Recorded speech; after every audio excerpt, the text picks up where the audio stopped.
হঠাৎ করে সেদিন মার হাতের মটন খেতে এত ইচ্ছা হচ্ছিল যে মাকে ফোন করে বলেই বসলাম যে মা, তোমার হাতে মটন খেতে আমার ভীষণ ইচ্ছা হচ্ছে। তা মা বলল, কি করে এখন তোকে খাওয়াবো? আমি তো তোর কাছে সেই ৭ সমুদ্র ১৩ নদী পার হয়ে আর যেতে পারছি না। তো আমি কিভাবে বানাই সেটা তুই শুনে নে, তারপরে নিজেই বানিয়ে নে। আমি মাকে বললাম, মা সেটাই বা ঠিক আছে, কিন্তু তোমার মতো মটনটা পাবো না, কারণ এখানে তো সব ফ্রোজেন মটন। তো যাই হোক, দুধের স্বাদ ঘোলেই মিটালাম। প্রথমেই মটনটাকে একটু ভালো করে জল দিয়ে ধুয়ে পরিষ্কার করে নিলাম। এরপর লবণ, একটু হলুদ আর একটু সর্ষের তেল দিয়ে কিন্তু এটা ম্যারিনেট করে আমি 10 মিনিটের জন্য রেখে দিয়েছিলাম। ব্যাস 10 মিনিট রেখে দেওয়া, এখানে মটনটা রেস্ট হতে হতেই আমি একটা গরম মশলা বানিয়ে নিলাম। এলাচ, দারচিনি, একটু লবঙ্গ আর একটু গোলমরিচ আর ধনে গুঁড়ো দিয়ে। ব্যাস তারপরে মটনটাকে কোনো রকম জল না দিয়েই প্রেশার কুকারে আমি বেশ কয়েকটা সিটি দিয়ে নিলাম, কারণ 5 থেকে 6টা আমি সিটি এখানে দিয়ে 80% কুক করে নিয়েছিলাম।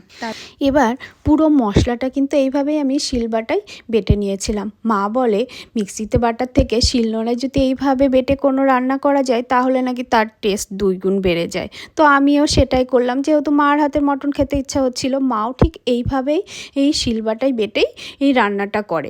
তো মশলাটা প্রথমে বেটে আলাদা করে তুলে রাখলাম। তারপরে এখানে তেলটা গরম করে এর মধ্যে তেজপাতা আর ফোড়ন দিয়ে এবার আমি দিয়ে দেবো এর মধ্যে পেঁয়াজ কুচি দিয়েও একটু হালকা ভেজে নিয়ে এর মধ্যে দিয়ে দিলাম সেই বেটে নেওয়া মশলাগুলো।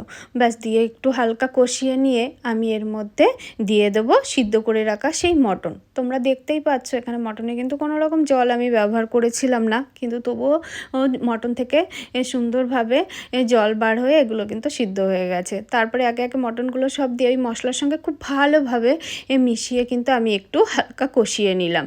এরপরে এর মধ্যে দিয়ে দেবো পরিমাণ মতো লবণ। যদিও সিদ্ধের সময় আমি কিছুটা লবণ দিয়েছি, সেটা কিন্তু মাথায় রাখতে হবে।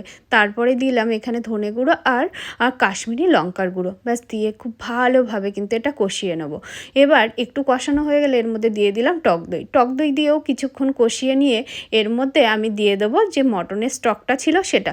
সেই মটনের স্টকটা দিয়ে কিন্তু বেশ এখানে 2 থেকে 3 বার মটন স্টকটা দিয়ে আমি ঢাকা দিয়ে এটা 20 থেকে 25 মিনিট কষিয়ে নিয়েছিলাম। তো তোমরা দেখে বুঝতেই পারছো কতটা লোভনীয় দেখতে। এরপরে যে ভাজা গরম মশলাটা আমি বানিয়েছিলাম সেটা দিয়ে ভালোভাবে মিশিয়ে নিয়ে ব্যাস নামিয়ে নেব। তো তোমরা দেখে বুঝতেই পারছো কতটা সুন্দর কালার এসেছে। তো খেতেও কিন্তু হয়েছিল দারুণ।